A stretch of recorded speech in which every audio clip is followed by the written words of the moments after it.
Good morning, everyone. We're out here in our yard in Washington, Saturday morning. Beautiful sunlight, gorgeous trees in the background.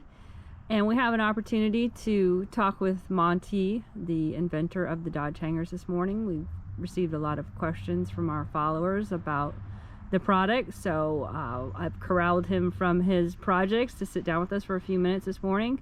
So Monty, can you join us and give us some information? Hi, good morning everybody.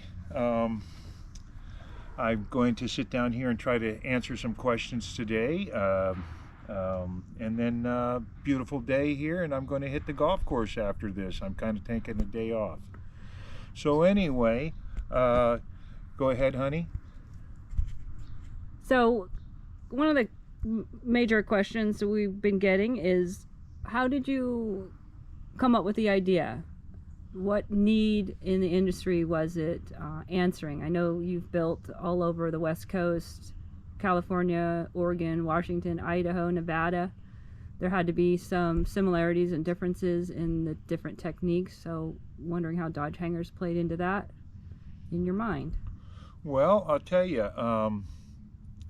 nowadays building is done pretty quickly, and sometimes, you know, it's done a little bit too quickly, and each to their own on building styles. So the old way of doing things was we would take, and I got this sample block here that I kind of built, give an idea of what's going on here and some samples. So anyway, this was my building block, and this would be the foundation of the house, and this here is the mud seal of the house. And it's usually a pressure treated material, and there's a vapor barrier in between. But what we used to do is take our 16 penny nail, hang our plywood on that nail, and the problem with that, it'd slide, it'd slip, the nail would bend, especially when you get a full 4x8 sheet up there. The nails are pretty unstable, and I kind of didn't like the idea of that. So what I did here is I thought, you know what, there's a way. Anytime something takes two men, there must be a way you can bring it down to one man. So what I did was I came up with a product, and this was what I call the no drop system. And there's a tab right here. Actually, there's a little stab tab here to tap it. I would suggest to flatten that out. We will be eliminating that at a later time. The next production run we do, we're going to eliminate that altogether. But anyway, just take this little tab that's in the back here, and I can show you up close there so you can see. And you just take that and insert it between the mud seal and the foundation. That's simple.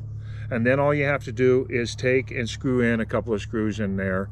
If you got a Tico nailer, you can Tico nail it in, whatever is the case. That will be staying in place. So once that thing is in there, it's locked into place. Then all you have to do is come in, and one man can grab their plywood, hang it on there. And listen, if you put it on there tilted like this, that's the idea, tilted like